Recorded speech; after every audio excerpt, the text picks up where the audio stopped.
Buenas noches con todos. Sí se me puede ver y se ve la presentación y se escucha. Sí, doctora, buenas noches. Buenas noches.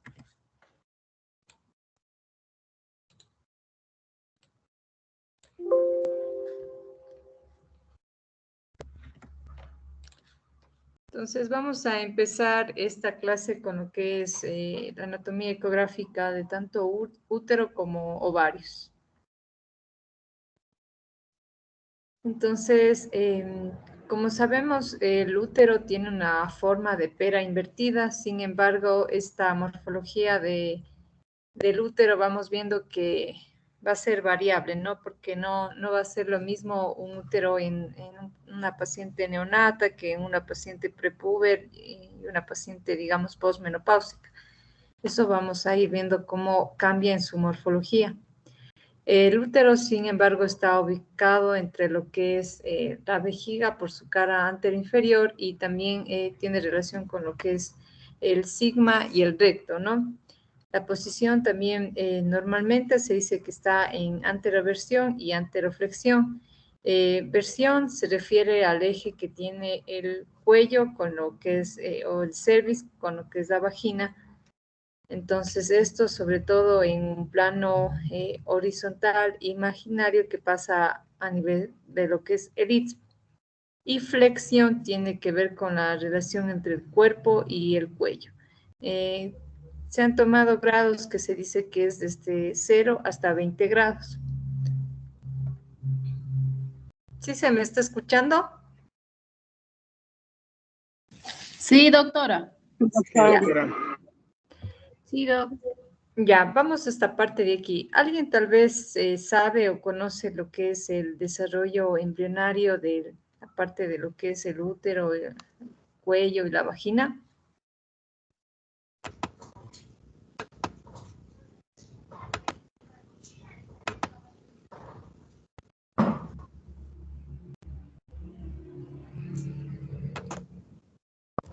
¿No? No, doctora. No. Ya, entonces, como sabemos, el desarrollo del tracto genital femenino está dado por dos grandes grupos, ¿no? Que es los conductos de Müller y también la parte del seno urogenital. Sí, la parte del conducto mülleriano, del conducto de Müller, está dado por lo que es el mesodermo y esta parte del tracto urogenital por el endodermo.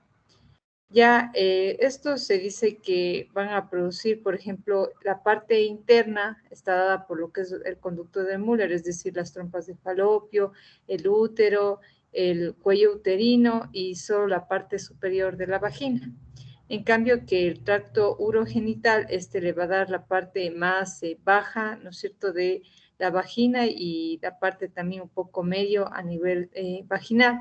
Entonces, cualquier alteración de estos de aquí, de los conductos de Müller o el tracto urogenital, como ustedes ven, estos se unen, ¿no es cierto?, van a producir las diferentes malformaciones del conducto de Müller. ¿Alguien sabe tal vez o ha escuchado alguna malformación de estas? Útero de Delfo. Sí, ¿no es cierto? Los septos también vaginales, el útero bidelfo, ¿no es cierto? Son parte de las malformaciones, o tabiques también vaginales, son parte de las malformaciones que pueden haber. Sin embargo, es importante mencionar esta parte, que tanto el conducto de Müller como el tracto urogenital se van a unir, ¿no? Y que el tracto urogenital va a ser el que va a desarrollar esta parte inferior de la vagina y de ahí se pueden dar algunas malformaciones conjuntamente con el tracto urogenital, ¿no? Entonces, el útero está formado por esta parte que es la parte más del cuerpo, que es más muscular, y también por la parte del cervix, que se dice que es un poco más de colágeno que lo que es el cuerpo del útero. Estas son imágenes, como ustedes ven, en modo B, pero también estas de acá ya son reconstrucciones, ¿no?, del útero que podemos hacer también en 3D. Aquí estamos viendo, ¿alguien me puede decir en qué posición estaría este útero?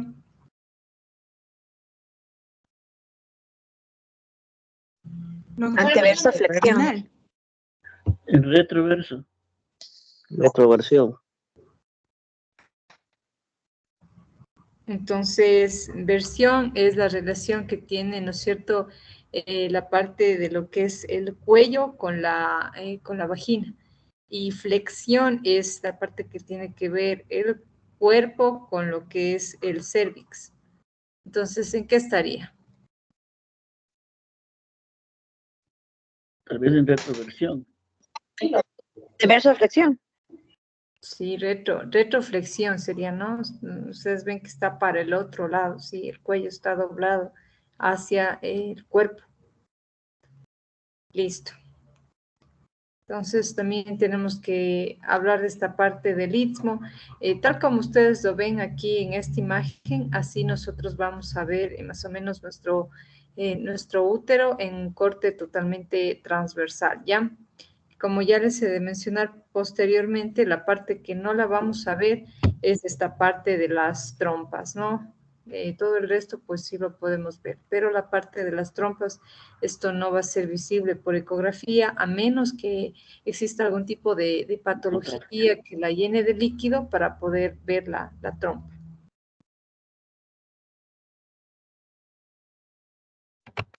Ya, ustedes ven aquí, esta es una ecografía. ¿Qué tipo de ecografía creen que está aquí? Pélvica. Una pélvica. Transabdominal. Sí, es una, sí, Suprapúbica. es una pélvica, ¿ya? Es una pélvica, aquí vemos claramente lo que es la ventana acústica de la vejiga, vemos un útero en longitudinal, vemos un útero en corte transversal, ¿ya? En estos cortes que están aquí, nosotros podemos tomar las medidas y lo que es un volumen, ¿ya? Cuando estamos en pacientes, ¿no es cierto?, en edad, por ejemplo, prepuber o pacientes en la adolescencia, pues se toman, o también niñas, se toman estas medidas así en vejiga, en ecopélvico es mejor, pero sin embargo, como les explicaba, si es una paciente que ya empezó vida sexual activa, es muchísimo mejor una ecografía transvaginal. Ya en todas estas pacientes que se haga ecografía pélvica, sin embargo, se recomienda cuando son adolescentes, pues que, por ejemplo, la vejiga esté llena aproximadamente unos 250, máximo 500 ml, porque también el dolor, las molestias muchas veces no va a permitir examinar de una manera adecuada el útero, ¿no? Otra parte que también en la parte legal, que en estos pacientes se debería de tener siempre un acompañante. Y sobre todo, si es que, por ejemplo, ya empezó vida sexual activa y tiene menos de 18 años, igual se recomienda siempre un acompañante. Y si se le va a hacer un eco transvaginal, pues se debería de tener inclusive un consentimiento informado, se dice ya, porque, bueno, a veces sí hay casos de demandas, ¿no? Que se haga un eco transvaginal a una paciente, por ejemplo, menor de 18 años, adolescente, ¿no es cierto? Acá tenemos, como ustedes les había explicado, ¿no? La parte, a veces, ¿no es cierto? Acá va a estar en cambio enfocada, eso es un corte para un eco transvaginal. Como vemos, acá va a estar nuestra uretra, aquí va a estar el cérvix, la vejiga, el fondo uterino, y este es un corte, ¿no es cierto?, longitudinal. Cuando estamos valorando el útero y los ovarios en transvaginal, nosotros cuando queremos valorar los ovarios es mejor empezar con corte transversal y ir hacia las partes laterales para encontrar el ovario. Sí, en corte longitudinal va a ser mucho más difícil que ustedes puedan valorar y encontrar los ovarios. Entonces aquí tenemos la mejor manera, digámoslo así, de tomar un volumen de un ovario, ¿no? Perdón, de un útero. ¿En qué estaría? ¿En qué posición estaría? Anteroversión. Anteverso flexión. Sí, este está anteverso flexo, ¿no? Está bien, o sea, es la posición, digamos, que que normalmente podemos ver. Entonces, como ustedes ven, está hacia adelante el cuerpo en relación a lo que es el cervix, ¿no? Esta es la parte longitudinal, ¿no es cierto? La medimos toda desde el fondo hacia lo que es la parte ya inferior, ¿no es cierto? Algunos dicen que cuando usted quiera valorar la parte cervix, pues se debería de medir solo hasta que termine el endometrio, pero la mayoría de guías le recomiendan todo el útero, incluido inclusive el cervix, ¿no? En este mismo corte donde usted tiene su eje totalmente, digamos, sagital, longitudinal, en su mismo corte longitudinal debe de medir longitud y diámetro AP. Y en su corte transverso, como ustedes ven, esta forma del útero, ¿no es cierto?, más como ovoidea, ahí debemos de medir solo nuestro corte igual transversal. Y con estas tres medidas por 0.52 vamos a obtener lo que sería el volumen. Ahora, hay veces que el equipo tiene pues el measure o el caliper así, o sea, lineal, pero a veces, digamos, es un poco más difícil, sobre todo tomar toda esta parte del cervix. Ustedes también pueden optar por lo que se llama un trazo continuo de todo mi útero, o la otra forma sería que tomen una medida hasta aquí, hasta la parte de mi OSI, y otra medida desde el OSI hasta el OSI, ¿no es cierto? Y estas dos sumadas, luego sería su corte, perdón, su diámetro longitudinal. Hay veces que sí es fácil porque mi equipo me da, ¿no es cierto? Me da para tomar todas las tres medidas, y hay veces que no, entonces tenemos que hacer como dos medidas de lo que es la longitud del útero. Ahora, el tamaño del útero pues también va a depender muchísimo de la edad de la paciente, y también pues a veces también por factores hormonales.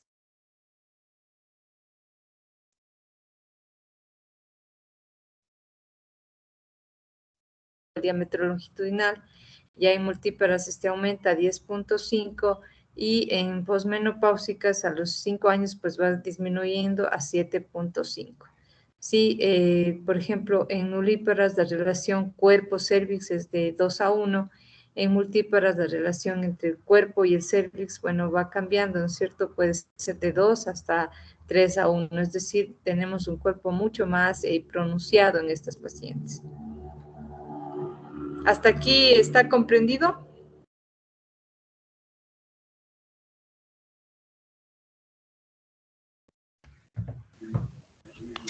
Sí, doctora. Sí, sí, doctora. Ya, entonces acá tenemos, por ejemplo, un útero, ¿no es cierto? Un útero en pacientes prepúber o infantil. El tamaño, como les decía, va a depender de las hormonas, de la edad, también si realmente la paridad, por ejemplo, nulípara, multípara, ustedes vieron que cambió. Entonces, la longitud, por ejemplo, de un útero prepuberal va a ser de 2 a 3.3 centímetros de longitud. El anteroposterior llega hasta 1 centímetro. Y aquí, bueno, tenemos la forma invertida y un aspecto tubular. Aquí un ejemplo, por ejemplo, este es un ejemplo de un útero infantil. ¿Qué le ven de extraño ahí? O sea, de que no, ¿cómo le podrían ustedes caracterizar a esta imagen? Hola. Hola. ¿Sí me escuchas? Hola, bellísima. Tubular. Por favor, tal vez tú sabes si ahí en el hospital hay un médico de... ¿Le pueden silenciar? A ver, espérenme. Silencien los audífonos. Me parece que contrataron recién un coloproctólogo. Ajá. Pero no está seguro. No. Mañana te Por puedo favor, silencien el audífono. ¿Aló?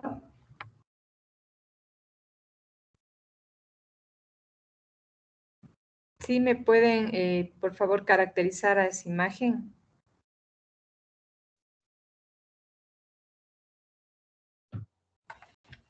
¿Sí se me escucha? Sí, sí se escucha, doctor. A ver, ¿cómo le ven ustedes? tubular y el cuello es más grande que el más largo. ¿Ya? Que no parece estar en anteroversión ni flexión.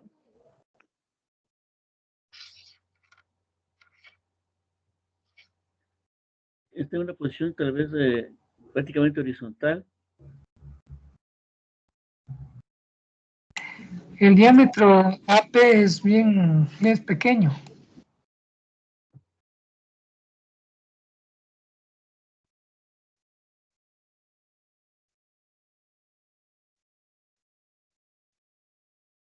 Ya, por ejemplo, entonces es una pacientita, ¿no es cierto?, con más o menos 8 añitos, ¿no es cierto?, prepuberal, en donde ustedes pueden ver, ya alguien lo mencionó, el útero está un poco tubular. Sí, podemos ver claramente ya la línea hiperecogénica de lo que es el endometrio. Esta parte de aquí, bueno, ya les voy a explicar cómo se ve también en diferentes etapas, ¿no es cierto?, cómo se va a ir viendo el endometrio. Ahora, la relación realmente fondo con cervix casi está por ahí mismo, entonces es una relación 1-1 en estas pacientes prepuberales. Ahora tenemos un útero neonatal. También, como saben, tiene la estimulación hormonal de la mamá, ¿no es cierto? Muchas veces podemos ver aquí que hay líquido. Ustedes han visto también, por ejemplo, los ovarios a veces pueden ser con folículos bastante grandes, ¿no es cierto? Porque tienen aún la estimulación de la madre, ¿no? Se dice que a veces después de los 7 años el útero va aumentando hasta llegar a la que es un útero ya de la pubertad, que es un útero ya adulto, digamos así. Entonces, en esta etapa, el útero no tiene, como ustedes ven, la forma de pera invertida, sino más bien tiene la forma solo de una pera, es decir, aquí el fondo el fondo del útero va a ser más pequeño de lo que es el cérvix. Es decir, el cérvix va a ser doblemente más grande. O sea, va a ser sí, esta morfología del útero así se dice que a veces se mantiene hasta los, como les digo, hasta los 7, 8 años de vida, ¿ya? Entonces aquí vamos a ver un ejemplo de un útero, ¿no es cierto? Es un útero neonatal, una paciente de aproximadamente 3 días de vida. Como ustedes ven, miren este cérvix, sí, está bastante grande, bastante prominente, ¿no es cierto? Doctora, no se ve nada. Doctora, disculpe. Ya.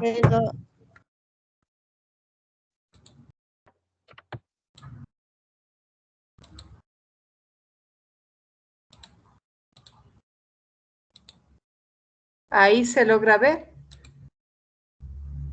No. No. Ahí sí. Ahí sí. Se ve, doctora. ¿Ya se ve? Ya. Entonces aquí tenemos una morfología de un útero neonatal, ¿no? No se ve, doctora, disculpe. Doctora, no se ve. A ver, ya.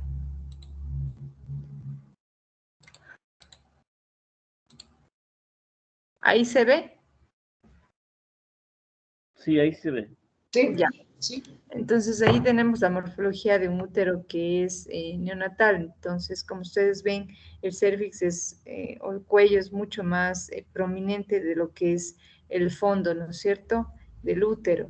Entonces, la relación, como les decía, es 2-1, ¿ya?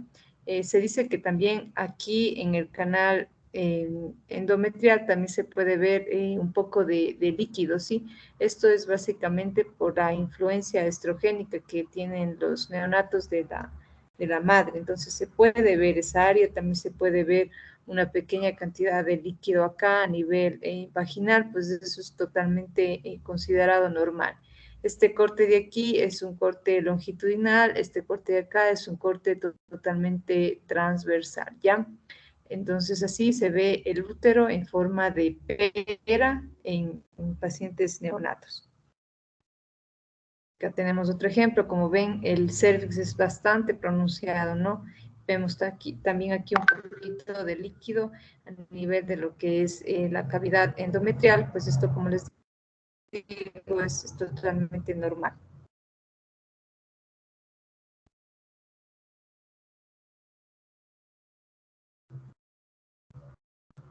El tamaño, bueno, ya del útero normal, pues va de 8 centímetros longitudinal, 5 centímetros de ancho y 4 centímetros de diámetro AP. Esto es en pacientes ya postpuberales o ya premenopáusicas, ¿no? Sin embargo, de acuerdo a la paridad, también puede ir aumentando de tamaño el útero. ¿Y por qué creen más que ustedes que va a aumentar el tamaño del útero? La expansión en el momento del Embarazos. embarazo.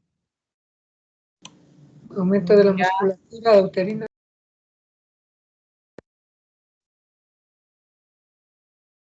¿Qué más? También producto, por ejemplo, de miomas, ¿no? Sobre todo en pacientes mayores de 30 años se tiene ya una prevalencia considerable de miomas, entonces esos también aumentan el tamaño, ¿no es cierto?, del útero. En la etapa puberal, en cambio, aquí vemos lo contrario, ¿no? Cada vez el fondo se va haciendo un poco más grande, ¿no es cierto?, en relación a lo que sería mi cervix, en una relación de 2:1 hasta de 3:1.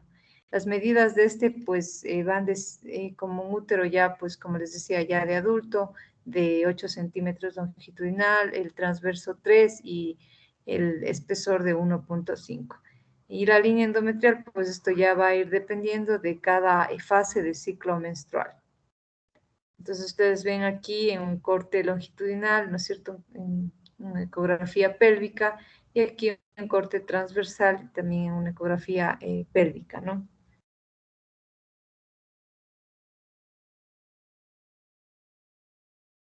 Y en la menopausia, pues obviamente el útero va disminuyendo de tamaño, se dice que la disminución va a ser rápida, sobre todo los 10 años que le siguen al cese de su menstruación.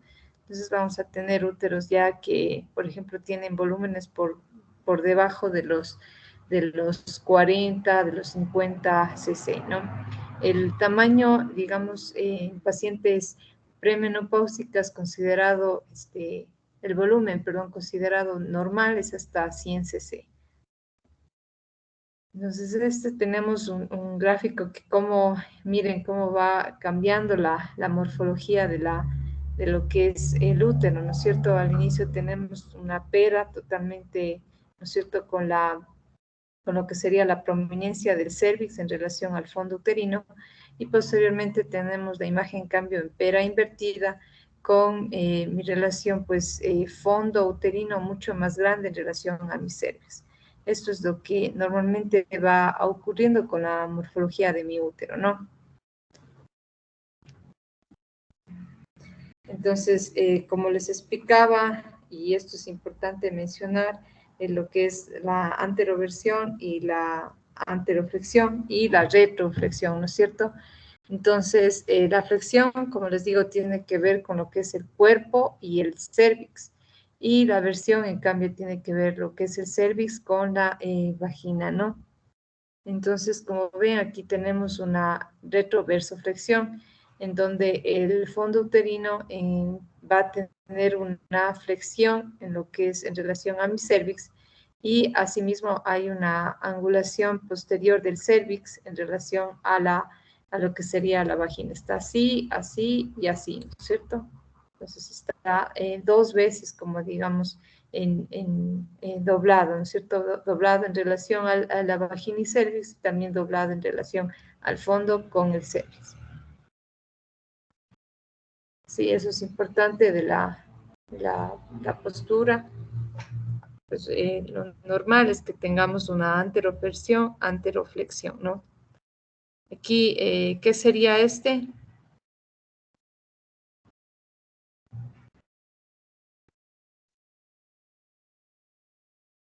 Anteroflexión.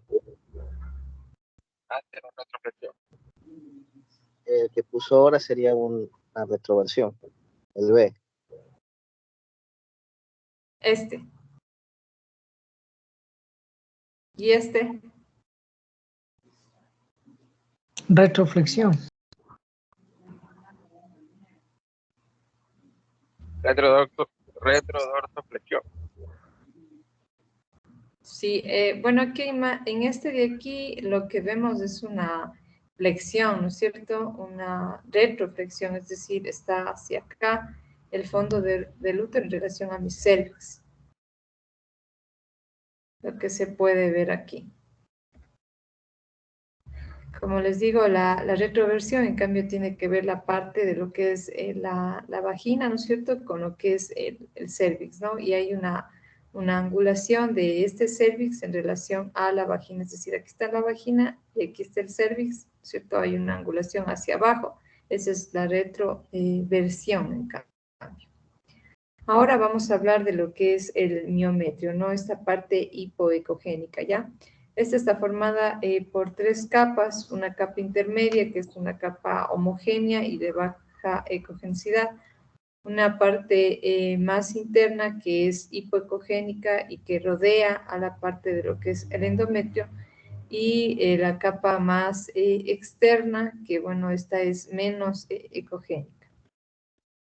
Entonces aquí ustedes ven como toda esta parte de aquí es mi miometrio y mi perimetrio. Sobre todo esta parte también cuando vayan a evaluar, por ejemplo, en eco obstétrico, ¿no es cierto? Sobre todo en la parte de la placenta, para ver todo esto de placenta ácreta, ¿no es cierto? Vamos a evaluar esta parte.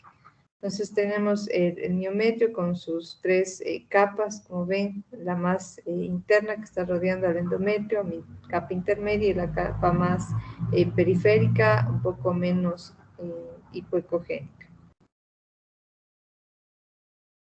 Acá tenemos ejemplos de lo que sería el miometrio. Sí, esto de aquí, todo esto de aquí es el miometrio. ¿Qué patologías creen ustedes que podemos encontrar en el miometrio? Miomatosis. ¿Ya? Endometriosis. Adenomiosis. Sí. Sí, ¿no es cierto? Podemos encontrar la principal patología, los leiomiomas, los fibromas, ¿no es cierto? Y también la adenomiosis también es otra patología importante. Dentro de esto también podemos ver estas que ustedes ven anecoicas aquí, que son vasos, pues ahí también puede haber, por ejemplo, los síndromes congestivos, ¿no es cierto? Vasculares, puede haber trombosis también de las arcuatas. Varices pélvicas. Sí, varices, ¿no es cierto? Que están justo aquí rodeando la parte más, digamos, o la capa más externa de mi miometrio, ¿ya? Entonces, como ven ustedes aquí, la capa externa está compuesta más por áreas un poco más ecogénicas y esta parte son fibras musculares lisas longitudinales. En cambio, mi parte media está con bandas espirales de músculo liso. Aquí también podemos encontrar en lo que es la vascularidad, ya vamos a ver arterias espirales, ¿no? Y en cambio, la parte que le rodea al endometrio, esta parte va a ser básicamente fibras musculares que ya son más como circulares y longitudinales. Entonces, esas son las 3 capas de mi miometrio, ¿ya?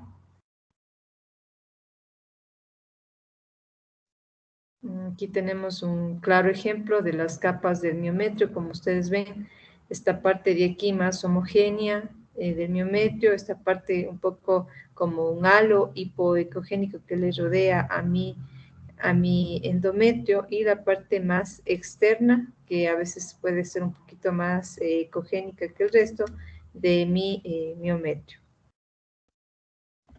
Como les explicaba, ¿no es cierto? Miren, esto sí, se puede haber signos de congestión vascular a nivel de mi miometrio, sobre todo con las arterias arcuatas que lo están rodeando, como ustedes ven. Estos generalmente son úteros de ya pacientes a veces posmenopáusicas o pacientes, digamos, por ejemplo, multíparas, que pueden tener esta cierta forma, ¿no es cierto?, de como arcos anecoicos que le rodean totalmente al útero. Sí, estos son signos de congestión pélvica. Entonces, como les explicaba, lo que es la vascularidad a nivel del útero, ¿no es cierto? Tenemos más hacia afuera las arterias arcuatas, por ejemplo, estas, ¿no es cierto? En la capa externa del miometrio están las arterias arcuatas, ¿sí? Más hacia externo. Estas van a tener tanto ramificaciones como son estas de aquí, las arterias radiales, y un poco más hacia adentro las arterias espiraladas, ¿no? Estas de aquí, las arterias espiraladas, van a ser las que van a ir hacia lo que es ya el endometrio. Entonces, como les decía, cuando tenemos a nivel, ¿cierto?, periférico, estas arterias y también venas que están muy, muy grandes, pues podemos hablar de síndrome de congestión, ¿no? Y en mujeres posmenopáusicas, ya les indicaré, estas venas de aquí, estas venas arcuatas que están aquí en esta etapa totalmente anecoicas, pueden calcificarse y formar un signo que se llama el signo de corona radiada, que forma múltiples calcificaciones que rodean todo mi fondo uterino.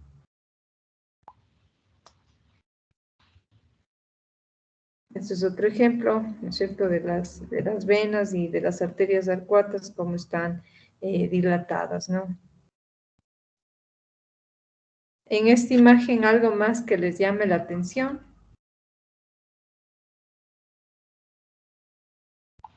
Líquido. Líquido Exacto. Cuando libre. exhalo. Sí, esta paciente tiene bastante líquido libre y esta parte de acá son las asas intestinales. Vemos un útero que está flotando en líquido libre. Aquí el ejemplo que les decía, ¿no es cierto? Entonces mi signo de corona radiada con mis arcuatas totalmente, miren, mis vasos ya calcificados en pacientes ya postmenopáusicas, ¿ya? Estos generalmente se da en pacientes ya mayores de 60 años, ¿ya? Ahora tenemos la valoración de lo que sería el endometrio. ¿Hasta aquí está comprendido? Sí, doctora. Ya. El endometrio, pues, es esta parte, ¿no es cierto?, ecogénica que tenemos aquí, ¿no es cierto? Esta va a tener dos capas. Tiene una capa tanto funcional, que es la parte más superficial, y también tiene una capa basal o profunda, ¿ya? Esta siempre la vamos a tratar de valorar en un corte totalmente longitudinal, no en un corte transversal. Ya es, por ejemplo, a ver, en este corte de aquí tenemos que valorar el endometrio y sobre todo en la parte más hacia el fondo del útero. Ahí tenemos que tratar de medir nuestro endometrio, ¿ya? Y cuando tenemos un endometrio que está, como ustedes ven aquí, en un solo, digamos, se ve todo homogéneo, pues lo medimos en una sola dimensión, no tenemos que tomar dos cortes, digamos. Pero si aquí hubiera un poco de líquido, pues tendríamos que tomar dos medidas, ¿sí? Sin contar el líquido que se encuentra adentro. Ya, como les decía, el endometrio va a tener dos capas, la funcional y la basal, y el endometrio también pues va a variar de acuerdo al ciclo menstrual, ya vamos a ir viendo, ¿no? Aquí está mi parte basal y mi capa funcional, ¿no? De acuerdo al ciclo menstrual, pues esta capa va a desaparecer. Y esta capa basal, pues que está pegada a lo que es mi miometrio, ¿ya?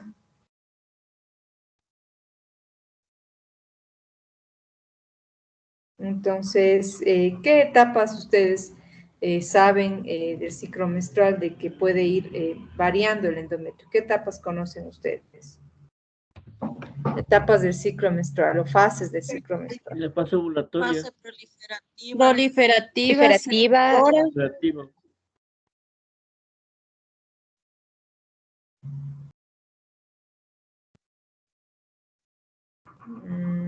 ¿Ya? ¿Cuál más?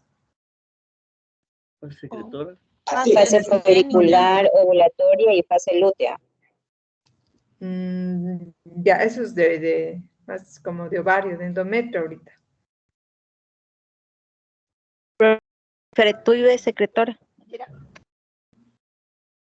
Ya, entonces tenemos básicamente tres, ¿no es cierto? Las principales, la que es la fase proliferativa, la fase ovulatoria y la fase secretora. Sin embargo, a veces pues lo han dividido en una fase, digamos, proliferativa temprana, otros se conocen como la fase menstrual, ¿no es cierto? Entonces, tenemos estas fases y cada fase, de acuerdo a cada fase, pues va a ir variando tanto la forma como también el tamaño de mi endometrio. Entonces, por ejemplo, aquí tenemos una fase, digamos, proliferativa inicial o post-menstrual, ¿no es cierto? Esta de aquí, donde ustedes ven que está un poco más fina. Acá tenemos una fase, esta fase de aquí, ¿cuál sería la de la imagen B? C, perdón. Proliferativa mismo. Ovulatoria. Sí, esta es ya casi periovulatoria, ¿no es cierto? ¿Y cómo se describe generalmente esta imagen de aquí? Una fase trilaminar.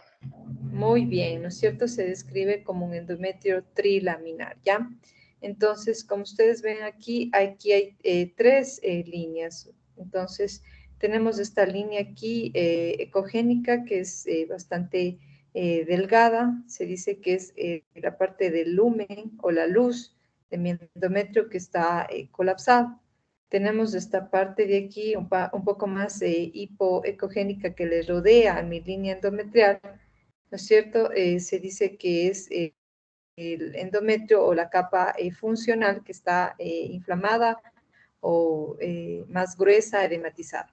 Y la parte final que está acá como una línea hiperecogénica como que le rodeara todas estas capas, esta sería mi endometrio basal. Entonces, esto es el significado de un endometrio trilaminar. Este generalmente está en la fase periovulatoria o durante la ovulación. Ustedes pueden encontrar un endometrio así. Entonces, aquí, pues, como ustedes ven, lo dividen, ¿no es cierto?, en fase menstrual que va, o proliferativa temprana, que se conoce hasta los 5 días. Se dice que en esta etapa es, pues, donde mejor se va a evaluar, ¿no es cierto?, tanto la parte del endometrio como la parte de los ovarios. Entonces, en esta etapa es donde nosotros debemos de recomendar las ecografías. Y los mejores días, pues, es el día 2, 3, máximo el 4 día de mi ciclo menstrual. Posterior a eso, pues ya hay diferentes tipos de cambios, como ustedes ven. Sí, como va subiendo también las arterias, ¿no? También ustedes ven, miren, hay mayor vascularización. Y, por ejemplo, esta de acá, ustedes ven, esta de aquí es la trilaminar, periovulatoria o ovulatoria, mi endometrio es mucho más grueso. Aquí, cuando es trilaminar, pues podemos en una sola medida todo. Y la fase secretora, en donde vamos a tener ya un endometrio, pues ya próximo, ¿no es cierto?, a la menstruación y va a estar mucho más grueso. Miren ustedes aquí, con bastante vascularización y pueden medirnos hasta...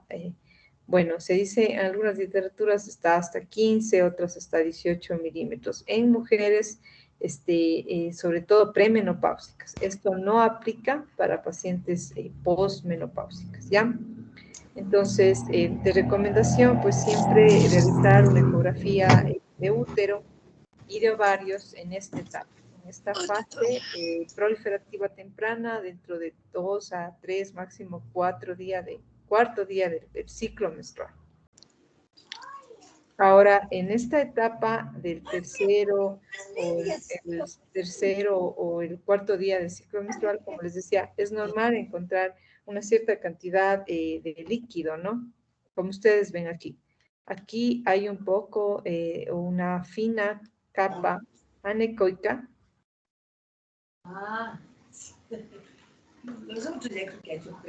Perdón, Ponga agüita, mijo, porfis. Qué bestia. Apaguen el micrófono. Apaguen los micrófonos, por favor. Sí, mierda, se les oye lo que hablan.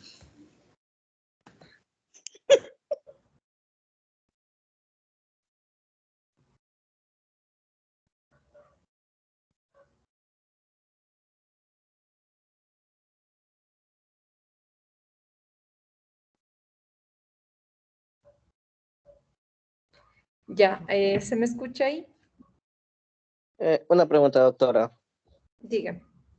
¿Y no se podría valorar un día antes del inicio del ciclo menstrual?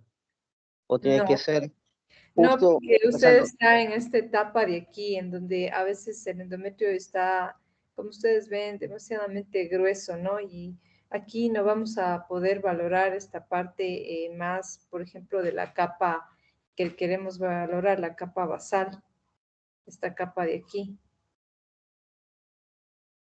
Entonces, de preferencia debería ser en la etapa esta, la fase proliferativa temprana.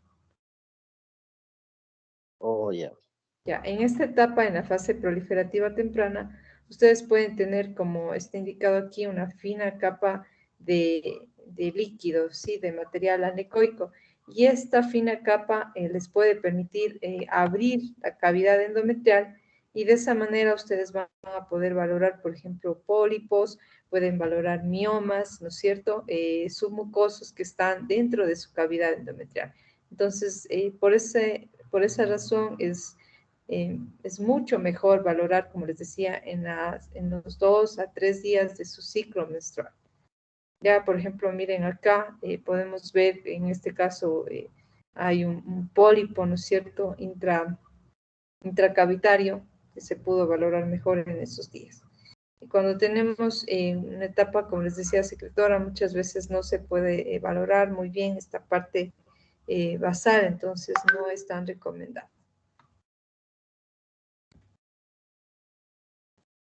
Ahora, como les decía, en pacientes, esto no aplica en pacientes postmenopáusicas, ¿no? Estas medidas que estamos hablando aquí no aplica. ¿Por qué?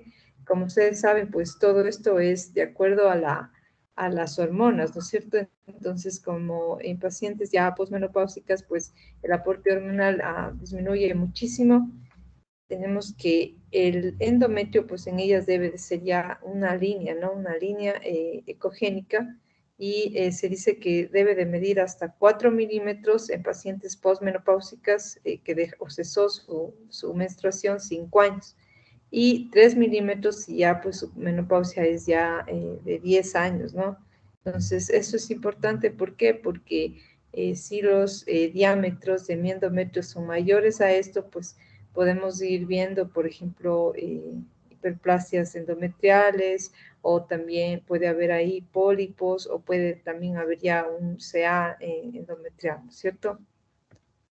Entonces, bueno, tenemos aquí un ejemplo, ¿no es cierto?, que es una paciente ya menopáusica, no tiene ningún sangrado, pero su endometrio mide 11 milímetros, pues hay que hacer una biopsia. Y mucho más si es una paciente menopáusica, pues ya tiene importante sangrado y mi endometrio es, aunque mida 3, 4 y 5 milímetros, se debería valorar o apreciaría la posibilidad de una biopsia por el riesgo de CA de endometrio. Ahora vamos a hablar de lo que es el cérvix, ¿no? El cérvix, tenemos nuestra parte, ¿no es cierto?, de mi orificio cervical externo, mi OSCE, y mi OSI, ¿no?, mi orificio cervical interno. Tenemos esta capa de aquí que es, ¿no es cierto?, la parte endocervical, ¿no? Estos labios, esto de aquí superior e inferior son considerados como los labios, ¿no? Entonces aquí, por ejemplo, vemos que es una adecuada cervicometría porque mis labios están simétricos, es decir, se consideran dentro del mismo tamaño, entonces está bien esta cervicometría. En pacientes, por ejemplo, embarazadas, sobre todo en el último trimestre, se considera normal que aquí en esta parte endocervical pues pueda haber un poquito de líquido, eso es totalmente normal, no habría que asustarse. Pero aquí, ¿no? Aquí en el canal endocervical, no acá, o sea, no que esté abierto el óseo, obviamente, eso ya no sería normal. El cervix, pues también tiene esta parte de aquí que vamos a encontrar muchas veces que no son más que los quistes de Nabot, estas áreas anecoicas, redondas, que como ustedes ven puede tener un cierto tipo de refuerzo acústico posterior. Sin embargo, se dice que si estas miden ya más de 10 milímetros, están abundantes en el cervix, es un hallazgo de una cervicitis ya crónica, o si tenemos partes, digamos, hipoecogénicas adentro, hay mucha vascularidad, también podría ser una cervicitis aguda. Ahora, las trompas, como les decía, esto, bueno, no es detectable por ecografía, es muy difícil de valorar. Sin embargo, cuando tenemos, sobre todo en pacientes que haya abscesos, ¿no es cierto? O también cuando hay algún tipo de patología, se puede ver en la parte de las trompas como unas áreas totalmente anecoicas, tubulares, con esta, miren, con esta morfología de aquí. ¿Hasta aquí está entendido? Sí, doctor. Sí. Sí. Sí, doctora.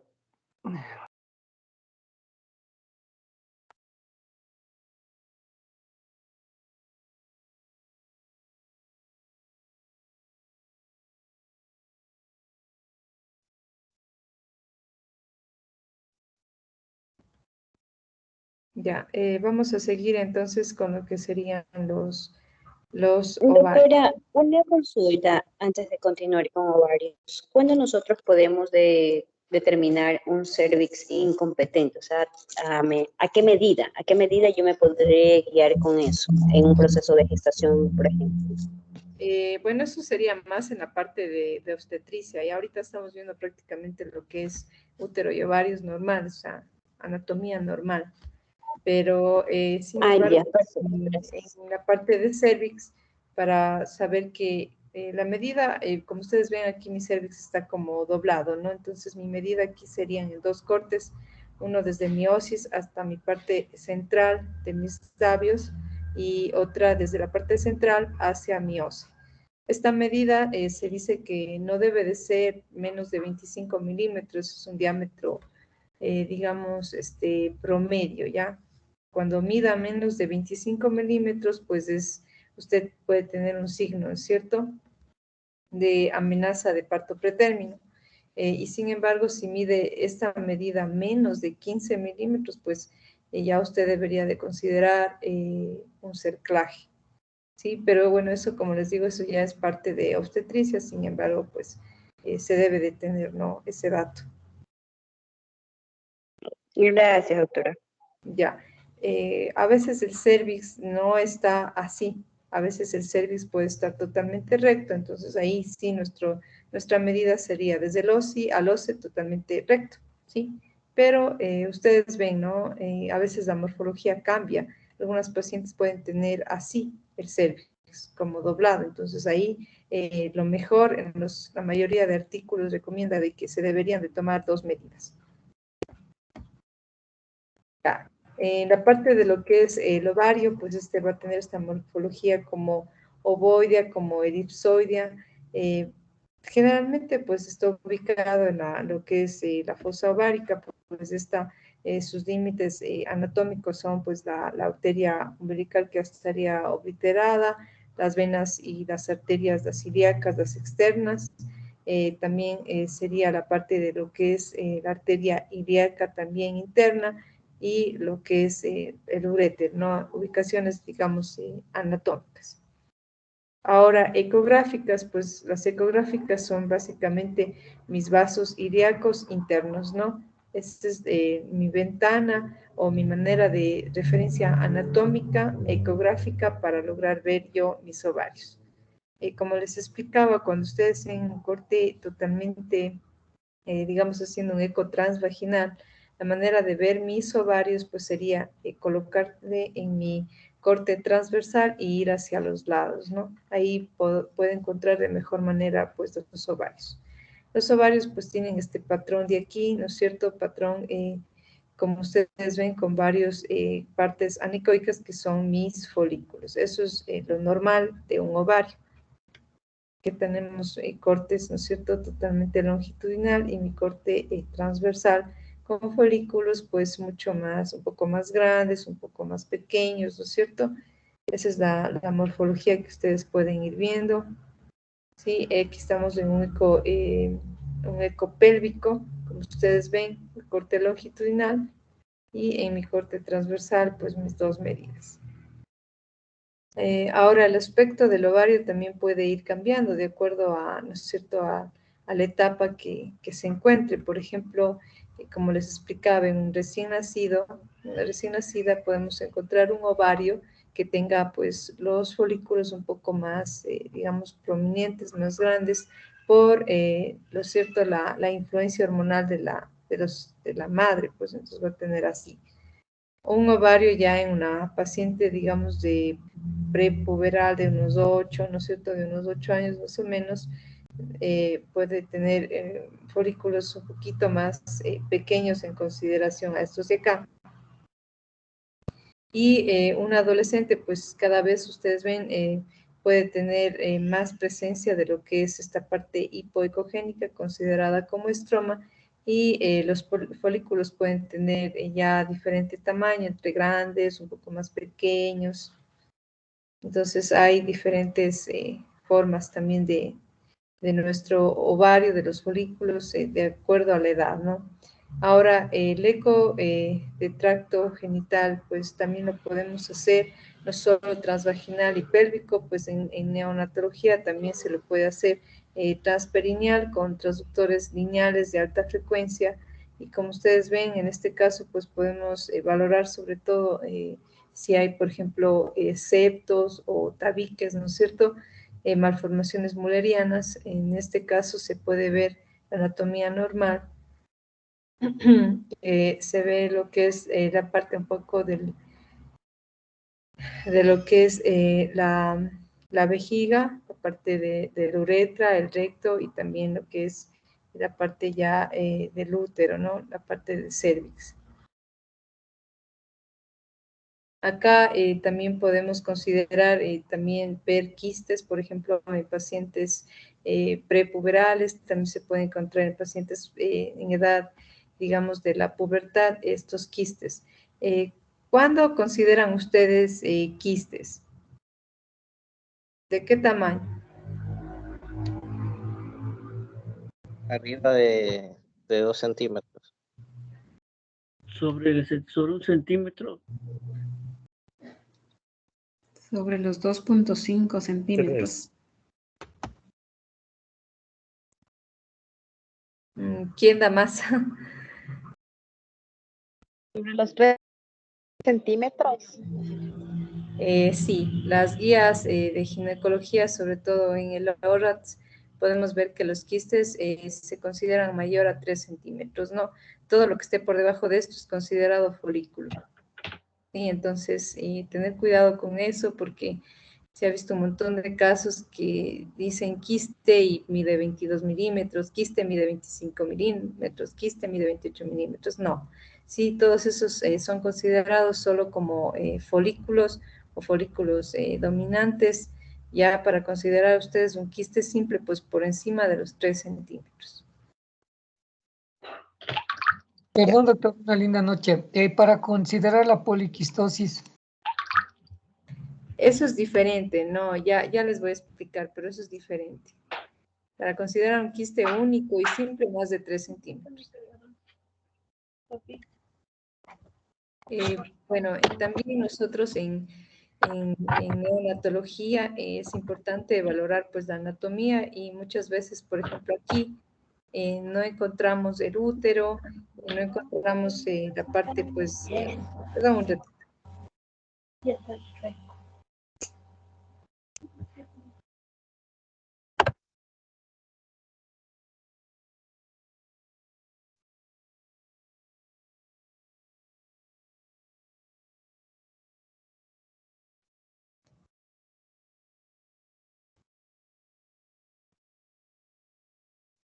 Ya, aquí no encontramos, como ustedes ven, lo que es el útero y acá pues los ovarios están bien.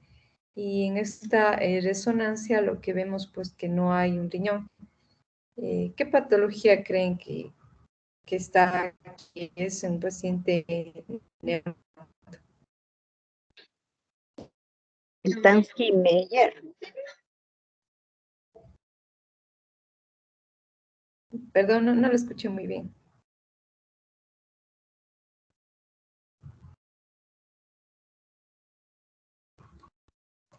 Bueno, sí, este es un Rokitansky-Meyer, ¿no es cierto? Rokitansky. Sí, signo de Rokitansky, ¿no? Fue descubierto por algunos autores, pues, en el mismo tiempo y les pusieron el nombre de ellos, ¿no? Entonces, como ustedes ven aquí, es una malformación también dentro de las malformaciones mullerianas, en donde hay una agenesia del útero, una agenesia también renal, sin embargo, los ovarios están bien, ¿no? Ahora, ¿cuál sería la medida pues normal de los ovarios? Se dice que en las premenopáusicas puede ir de 9.8 hasta 21.9, sin embargo la media es hasta 10 cc, ¿no? Hasta 10 cc es la media, digamos, en premenopáusicas. Y obviamente este ovario pues va a ir disminuyendo de acuerdo a la edad. Entonces, por ejemplo, vemos al año de vida va a ser hasta 2.2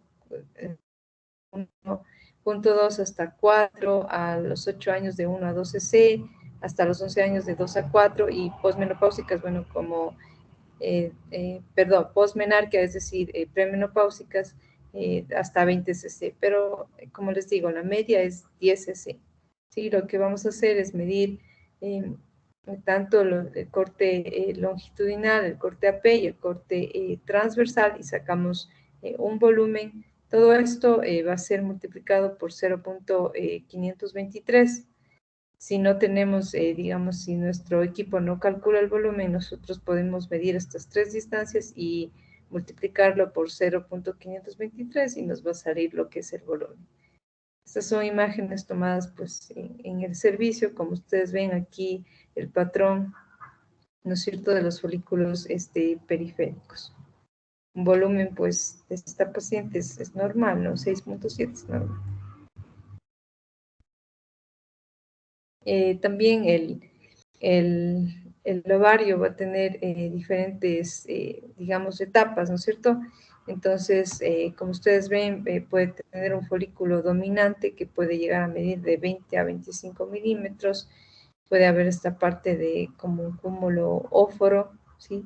Que vemos aquí. Puede haber como cuerpo lúteo, como ustedes ven.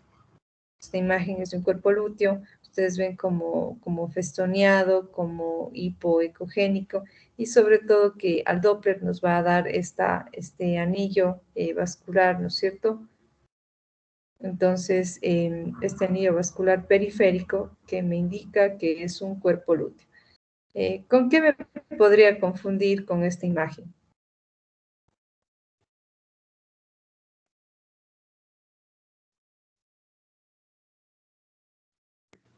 ¿Un mioma? No, en el ovario. Con un quiste. ¿Un quiste hemorrágico? Sí, un quiste hemorrágico, sí. ¿Con qué más? ¿Un ectópico? Y con un embarazo ectópico, ¿no es cierto? Con eso me puedo confundir. Este va a estar generalmente desde más o menos del día 8, puede estar hasta el día 13, y después de esto, pues, se va a formar esta parte de acá que ya sería como el corpus albicans, que es la degeneración ya de mi cuerpo lúteo, ¿ya? El cuerpo lúteo, como les decía, al igual puede llegar a medir hasta 3 centímetros, pues cuerpo lúteo. Pero si mide más de 3 centímetros y tiene este patrón vascular periférico en anillo, como anillo de fuego, se puede también considerar un quiste del cuerpo lúteo, ¿ya?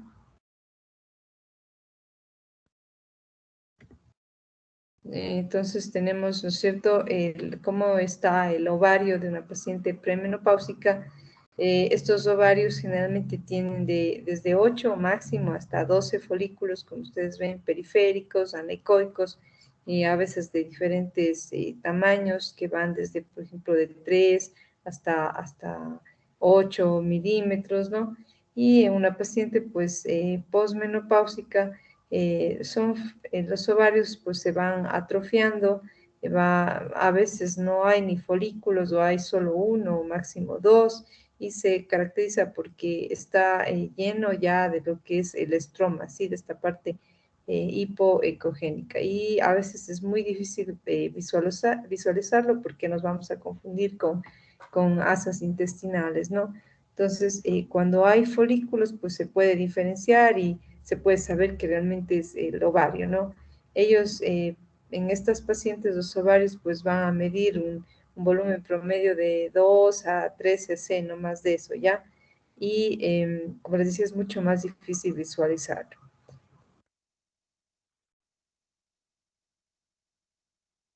Doctora, una pregunta. Digo. ¿Cómo diferenciamos un ovario normal con sus folículos de un ovario poliquístico? Ya, entonces a eso voy, ya le voy a explicar.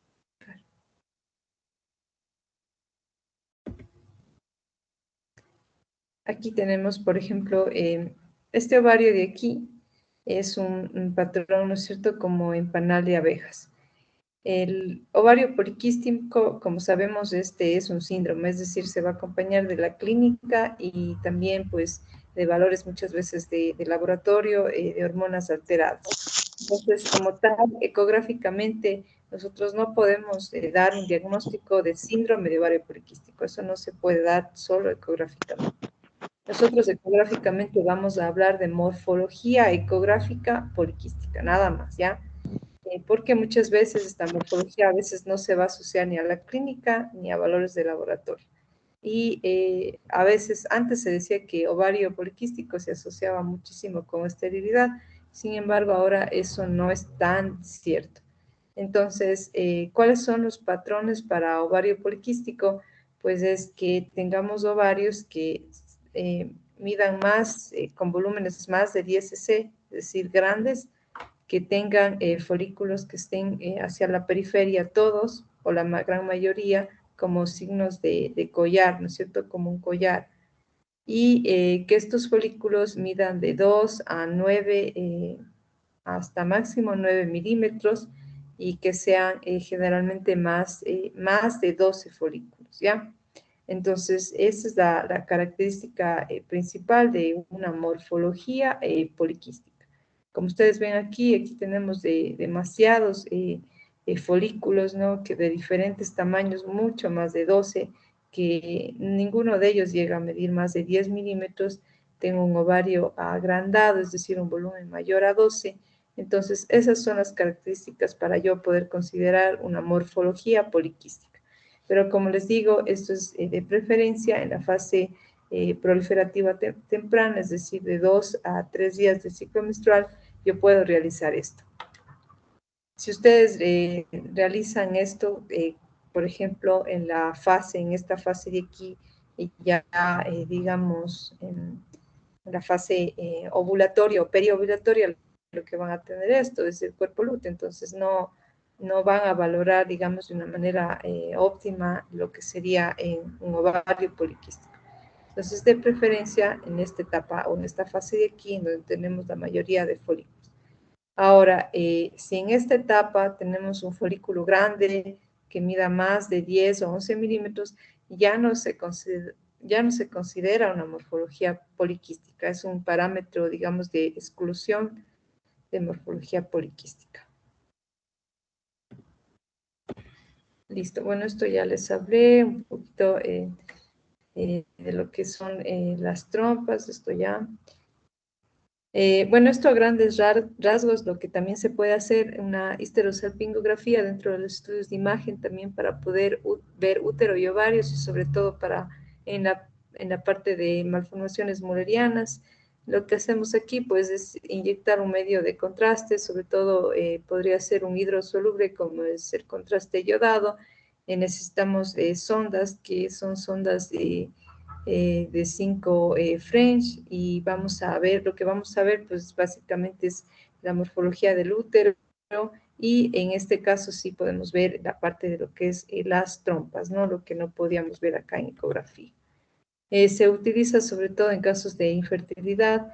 La histerosalpingografía es diagnóstica, pero también puede llegar a ser terapéutica, sobre todo cuando hay obstrucción a nivel de las trompas, ¿no? En pacientes en abortos a repetición, cuando quieren, por ejemplo, quitarse la ligadura de trompas y quieren ver cómo está esta parte, pues se puede hacer histerosalpingografía. La paciente, pues, en una posición supina, se hace una limpieza, se coloca el espéculo y, como les decía, son sondas de 5 French, y se realiza el procedimiento, ¿no? Primero siempre se toma una radiografía simple y posteriormente se da la inyección del contraste. Vamos viendo cómo se llena el útero, cómo se van llenando las trompas, y posteriormente tenemos el contraste, pues, en la cavidad, ¿no es cierto?, pélvica, con el signo del Cotte positivo, que es decir, que mi contraste pudo pasar fácilmente por todas las trompas, y pues en este caso, digamos, no hay una obstrucción a nivel de trompas. ¿Alguna pregunta? Doctor, una preguntita. ¿Y la histerosonografía para utilizar? La histerosonografía la podemos utilizar más en casos de que haya sospecha de un pólipo o un mioma submucoso. Entonces, en ese caso, lo que llenamos es la cavidad endometrial con líquido, con líquido, en ese caso es líquido. Y lo hacemos ¿no es cierto?, la sonda, y también está mi transductor transvaginal para poder ir viendo cómo se llena de líquido mi cavidad endometrial y poder distinguir entre un pólipo y un mioma submucoso. Gracias, muy amable. Ya, ¿alguna otra duda? Entonces, doctora, hablaríamos que a partir de 8 folículos en adelante podríamos utilizarlo como imagen sugestiva a ovario poliquístico. No, 12 folículos. Más de 12 folículos. Más de 12 folículos. Más de 12. Si usted no tiene más de 12, no. Y la morfología poliquística tiene que cumplir los 3 parámetros. ¿Cuál sería? Que tenga más de 12 folículos, que ninguno de esos folículos mida más de 10 milímetros, y que el ovario mida más de 10 cc. Si no cumple los 3 parámetros, usted no puede hablar de morfología ecográfica poliquística, morfología, porque no, como le explicaba, no puedo hablar de síndrome, porque no, si no tengo clínica y no tengo laboratorio, no puedo hablar de síndrome poliquístico. Solo con eco no. Ok, listo, gracias. Ya. ¿Alguna otra pregunta? Sí. ¿En qué momento de la fase ovulatoria es más recomendable hacer una ecografía funcional? Como les explicaba, siempre va a ser mejor en la etapa del día 2 al día 3 de mi ciclo menstrual, tanto para valorar endometrio como para valorar en esta parte de aquí. Sí, para valorar endometrio, para valorar ovarios, es la mejor opción que ustedes tienen. ¿Alguna otra pregunta?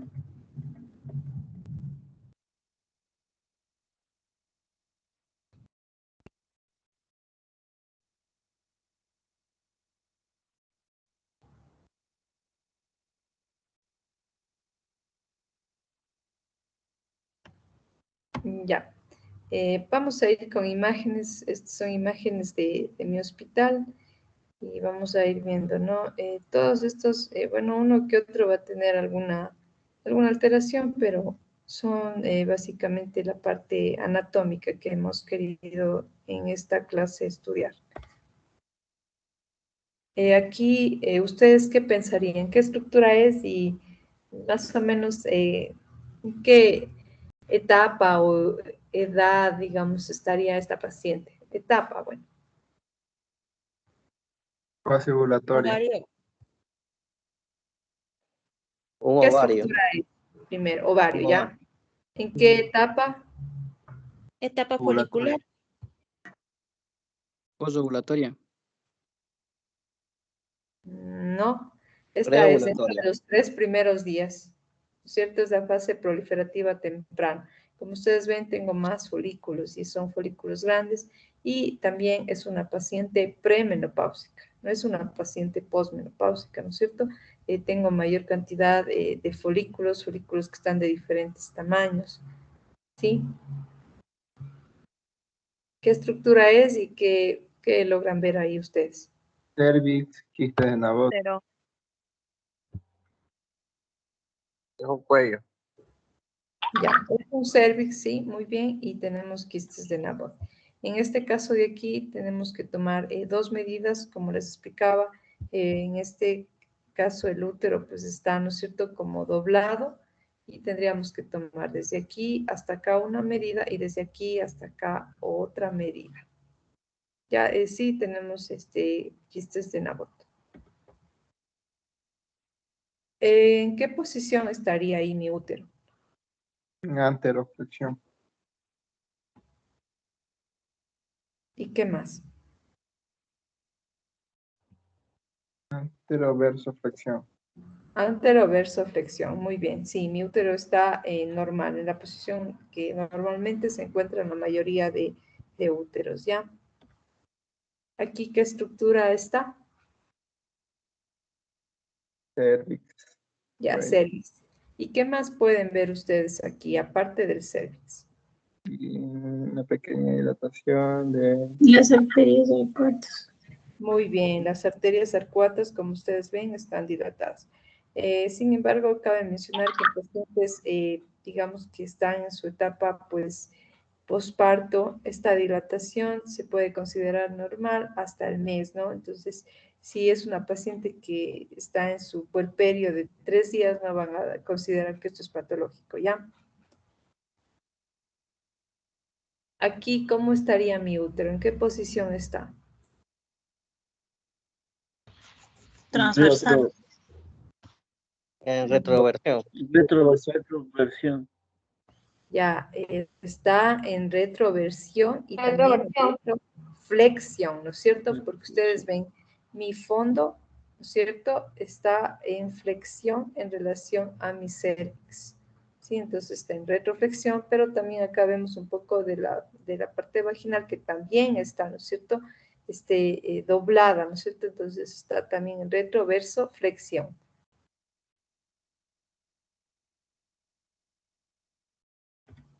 Por último, esta imagen de aquí, ¿qué corte sería y en qué paciente creen que es?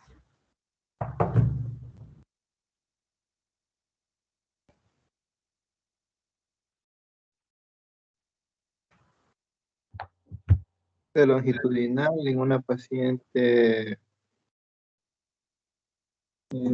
joven. En una paciente infantil. No puede ser infantil porque ahí como que no les parece que el útero sí está como, el fondo está como un poquito más grande.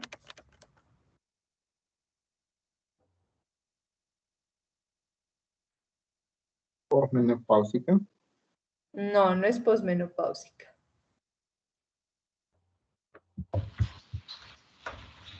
En menopausia. No. Infantil. No. ¿Y qué estamos midiendo ahí? Endometrio. Endometrio. Sí, el endometrio, ya.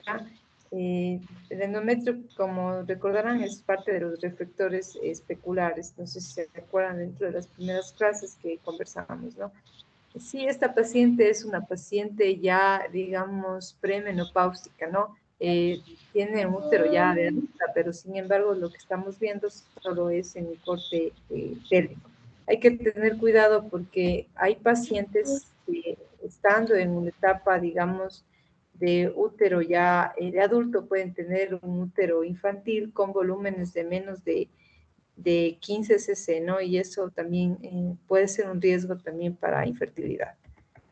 ¿Alguna otra pregunta que tengan de esta clase? Sí, doctora, una consulta. En el caso de mujeres que nunca han tenido ningún embarazo y ya están en la etapa premenopáusica, ¿hay algún tipo de marcador que nos haga diferenciar? No, como le explico, a ver, el útero igual depende del factor hormonal, ¿no es cierto? Así no haya tenido, por ejemplo, hijos y esté entrando a la menopausia, pues muchas veces las mujeres van a tener el mismo útero que una mujer adulta, inclusive pueden tener miomas, ¿ya? Lo único que nosotros tenemos que saber como rango, como les explicaba, que un volumen normal de un útero debe de ser hasta 100 cc. Sin embargo, en estas pacientes se puede considerar normal de 30 a 60 cc. Si el útero tiene un volumen de menos de 15 cc en paciente que tenga, por ejemplo, 40 años, ese útero se puede considerar un útero infantil y eso ya es un útero patológico. Se dice que va a ser muy difícil, por ejemplo, que se embarace una paciente así. ¿Alguna otra pregunta? Gracias, doctora. Una pregunta. Entonces, no solo mandamos las mediciones, sino que también mandamos el volumen en el reporte. Siempre el volumen. Ahora, como les explicaba, el volumen, obviamente, el paciente, ¿no es cierto?, en la etapa puerperal, pues no va a ser, no tiene mayor sentido el volumen, porque estos pacientes, obviamente, su útero, pues, posgrávido va a estar bastante incrementado. Pero en pacientes que no estén en esa etapa, pues el volumen nos sirve bastante mucho. Ustedes tienen úteros que sobrepasan los 100 cc, pues ustedes van a empezar a buscar alguna patología endometrio, ¿cierto? Algún mioma, algo que les esté agrandando a ese útero. ¿Alguna otra pregunta? Sí, doctora, por favor, ¿puede repetir el volumen normal de un útero, que debería ser del útero? El volumen normal se considera hasta 100 cc. Hasta 100. Gracias. Ya. ¿Alguna otra pregunta? Doctora, una cosita, no sé si yo me escuché, yo tengo una duda, ¿verdad? Yo atendí a una paciente hace unos meses atrás, donde sus arterias acuatas, la paciente de 26 años, las arterias acuatas siguen aumentaditas, y ella, su embarazo fue hace 5 años atrás, fue el embarazo que tuvo. ¿Ya se consideraría como una patología? Sí, sobre todo si sobrepasan en los 5 a 6 milímetros, ya se considera un síndrome de congestión pélvica.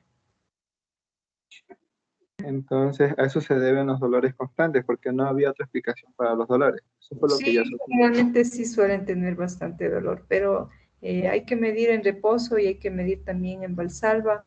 El diámetro de estas, como le digo, tiene que sobrepasar los 6 milímetros. Y ahí sí se considera, pues, patológico. Ya, gracias, doctor. Ya, ¿alguna otra duda?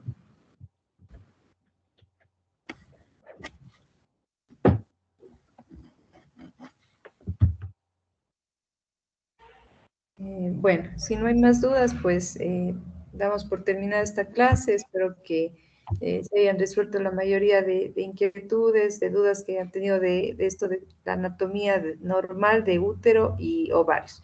Mañana continuaremos con lo que es patología de vesícula biliar. Muchas gracias por su atención. Que tengan una buena noche. Muchas gracias. Gracias, doctora. Muy amable, gracias, doctora.